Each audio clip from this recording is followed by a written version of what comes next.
Hey everyone, Captain Amazing here, and today we're going to do a roster review, so let's jump into it.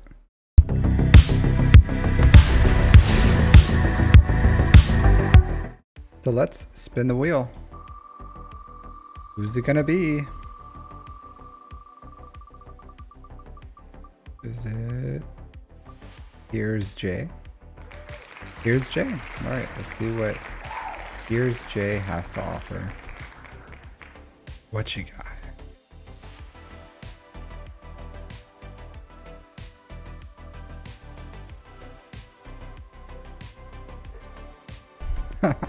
So we have HeresJay with Ewoks Are Delicious. So I do like this. It seems like they're probably a Lightspeed bundle account. They have Executor, they have SLKR, Erodium 2, 6.8 million GP, 3.8 in characters, 3 in ships. A year and some change. So not bad. Let's see what else they have. So Ray, SLKR, the standard. So you do have Zori, Starkiller. That's good. Wampa. Some Hera in there. Omicrons. Alright, and then just a bunch of Lightspeed bundle stuff. Alright, so Jedi Knight Luke. That's good.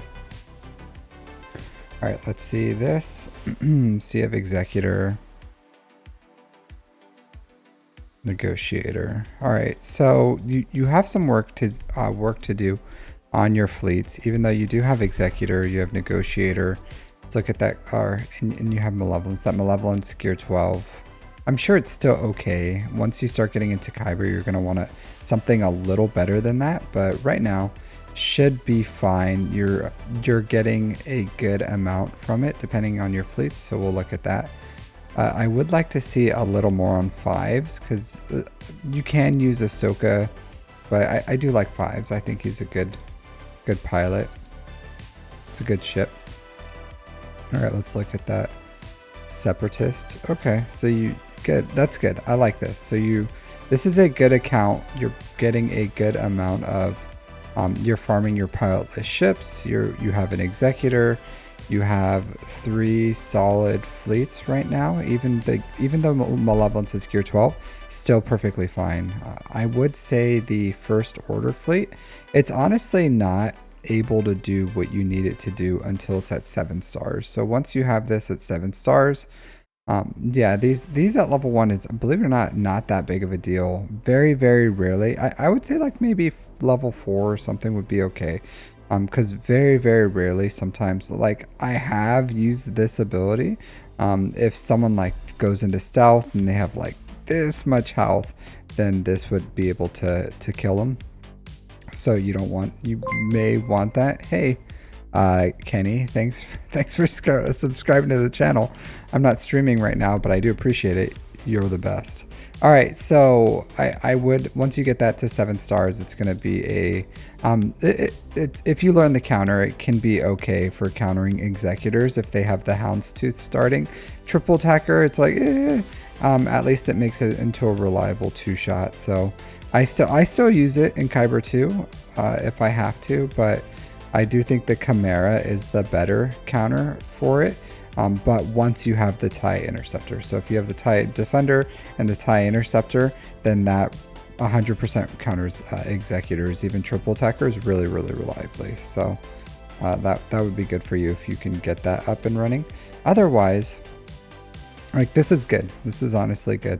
Now I guess you want to just start rounding out this Chimera fleet. So if you have what you need for Negotiator, Executor, Malevolence, Finalizer, then your next one should probably be the Chimera.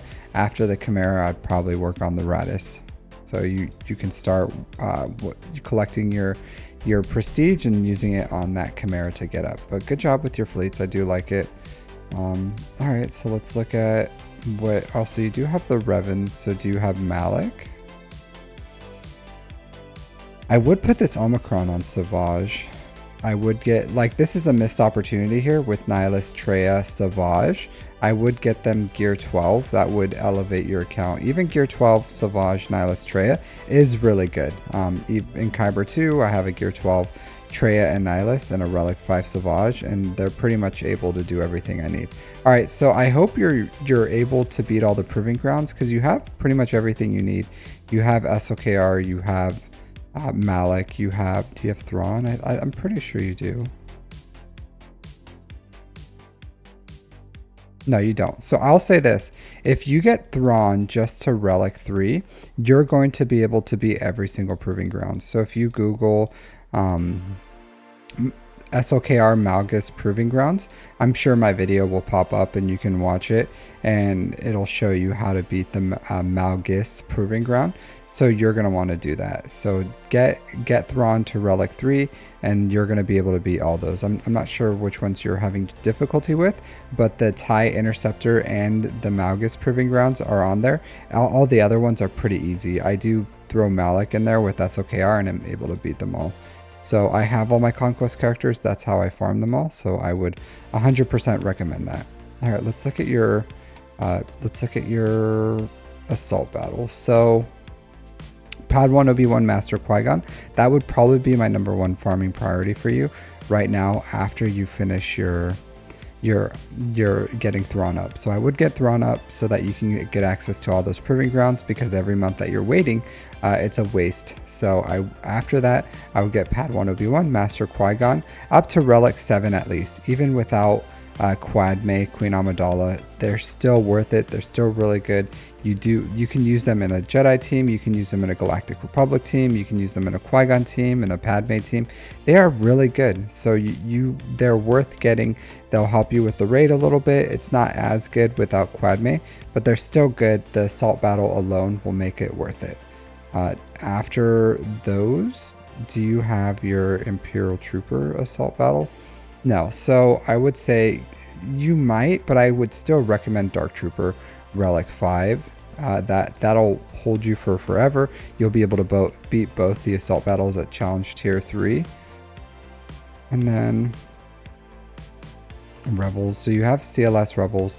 So your obvious path right now, after you do what I've listed so far, would be Hut Cartel. So I would start getting these up and running and going for Jabba. You're probably going to say like, well, Captain Amazing, I'm farming JML and I'm so close. And that's fine. You can, yeah, you already have Mon Mothma. So get your JML, fine. I will allow it. Go for JML. And then immediately after that, go for, so I guess you could, if you're farming tickets or something, you could finish JML. But I do think the Thrawn and your Jedi Bros are probably more important, but you can do it. Get JML, then Thrawn, then the Jedi Bros, then Dark Trooper, then Jabba is fine, is what I would recommend. Continue side farming your fleets. Once you finish Jabba, you can go into Profundity, so you have 4 GLs, 2 GL ships. At that point, you can start finishing out your assault battles, so you can go Inquisitors if you wanted to, or you can go for Leia, Jedi Knight Cal Kestis, whatever you want at that point. But I would recommend that would be a good point for you to start working on Inquisitors. And once you're done with Inquisitors, you can go for whatever GL, JMK, Leia, whatever floats your boat, GL Ahsoka. And that would be a really good farming pathway for you. So good account overall. I do like it. I do like JMK for you. JMK, what he does is it elevates your get to fleet, so it'll give you a good General Grievous, a better General Kenobi, and the JMK himself is really good. So that's what I would recommend overall for this account. And then looking at your Datacrons, good amount of Datacrons here. I do like it. So yeah, so let's look at your mods. All right, so this is really good actually. So 200k health, 531 speed, 11k damage. That's solid. R8 does help you with that. And this is good too. So I believe this is R8 as well. So your mods are good, really good actually. I do like 580, but 571 is pretty much like the same. It's not a big deal. Let's see your non-GL mods. 335 is your fastest non-GL. That's not bad. 324. Okay. So not bad, not bad. 320. So it seems like you know how to 311, and your speeds aren't falling too crazy. 299. Okay. So you have 3, 4, 4, 4. Yeah, 4 characters above 300 speed. Not the worst, not the worst. Honestly, for as much time as you have played, you have excellent GL mods. Your other mods are okay. I would say Resistance Hero Finn. You can get him a little faster. That would be good for your Zori team. So he's the one. He's the key to the engine. He's the one that starts everything going. So if you can get him some pretty good mods, I'm sure you just put this on defense, and if it holds, it holds. But getting a faster Resistance Hero Finn will definitely help with getting a little more holds there. So that would be a good recommendation is as you build your mods. It looks like you're already kind of starting for Radis. I would say like hold your boat on that. Like you're just finish the farming pathway. I said it's like it's good to have 2 GL fleets, and you can if you want to accelerate it. But I do think JML into Jabba is important. Weaving in those assault battles is important. Getting your second GL fleet not as important. While good, you can do that after Jabba. But like there's other things you need to secure first, like Smuggler's Run 2 for your mod income, and then you're already farming JML, so you just finish him for conquest, and then Jabba is very important, and your assault battles also gives you income, whereas second GL is great for Grand Arena if you can get it to second GL ship, I'm sorry, is great for Grand Arena. If you can get it to 7 stars, it's great for TV, but otherwise it's not as good as the other things that I explained. So you want to build that foundation of resources. You want to give you things that are going to give you more stuff, and while a second GL fleet is great, I would say finish your JML, then go into Jabba while finishing the other farms that I gave you as well. And then you can go for your Profundity, and from there you can go farm whatever you want. So that's my recommendation. Again, side farms, finish your ships, build Treya, the Treya team, the Sith team. That would be really good for you. So easy. Just it just takes a few Omicrons, and honestly, a Gear 12 Treya Omicron is way better than, let's say, like a Dash Rendar Omicron, because I don't even know if you here. Let's see. Do you have the Vandor Chewbacca? Where are they?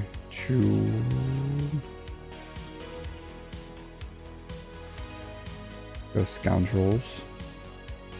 I don't see a Vandor Chewbacca here. So without Vandor Chewbacca, then that prepared doesn't really matter as much, because the point is you have this, you have Vandor Chewbacca, you have L3. The other ones are you can change with other smugglers or scoundrels, but pretty much as they die, they're just going to get revived, because you're always going to have prepared from this Omicron, and then Vandor Chewbacca revives anyone who's prepared, and that's why you have that Omicron. But right now it's not really doing anything for you, to be honest. So you do want to overall maybe, since you have it, like get Vandor Chewbacca up and running if you want to, as like a little side farm. Not a priority. I wouldn't do it. I'm just saying that probably a wasted Omicron when you could have put it on something like Savage or Treya. I would say you have a good amount of Omicrons. You probably should focus. You have some TW ones. I would say maybe a little too many for where you are in the game. So I like to say like 4-to-1 for a good player, 4 GAC Omicrons to TW, at least until your TW focus, if that's what you choose. But try to aim for that much, and then if you have more GAC ones than that, that's fine. But essentially, you have to have the core ones: Wampa, Qui-Gon, Savage, Treya, and then you can start branching out from there and getting the characters like Zori, Star Killers. And just know, don't feel like you have to spend an Omicron. Don't feel like it's burning a hole in your pocket, because there's going to be a time where you're going to have like a bunch of these newer characters, and they require like 2 to 3 Omicrons, sometimes 4 for a team, like Seer with Malicos. you know, like Jar Jar Binks, Bo-Katan Mandalore, all these characters that need multiple, you know, Malgus, all these characters that need Riva, you know, that multiple Omicrons, and you're going to want to have them. So if you feel like, oh, because there was a time where I had like 5 or 6 Omicrons saved up, and then I spent them because I got Malgus and Riva, and then I Qui-Gon, and it's just, you use them really, really quickly. So I would say, I just don't feel like you have to spend them. I would tell you to get, make sure you get Treya and Savage, because those are really, really good. But other than that, like, just, are they really necessary? I would say your TW ones are pretty good right now, but try to save them for those really transformative Omicron teams that you're going to want to keep in the future. So don't feel like you're burning a hole in your pocket and you have to spend them. But I don't hate any of the ones that you've chosen. They're solid for the most part. It's just you know, the dash one is a bit premature, and I would say at this point of the game probably unnecessary. So in the future, they are the most rare materials in the game, so try not to waste them. Other than that, like, good account, good foundation, decent mods, good ships, just keep it up and running. I would say, like, slowly build up Malevolence to 7 stars, get Thrawn up and running, TIE Interceptor. Once you have the TIE Interceptor, minimum Gear 12 Iden, maybe even Relic 5, especially once you have the Scythe and you're looking for that Leviathan counter, then you're going to want like at least a Relic 5 Iden. And then you can start working on your Rebel fleet, but I would say the other things are more important. Prioritize more income, and then you can work on your second GL ship into Inquisitors or whatever else. So yeah, thanks for letting me look at your account. A solid account. I will say that something like 5s, like if it's a good fleet ship, at least Gear 12 like minimum, so that it's usable, because this level it's not really a usable ship. But other than that, thanks for letting me look at your account. If you guys have anything to say about this account, let me know in the comments. Otherwise, thanks for watching and take care.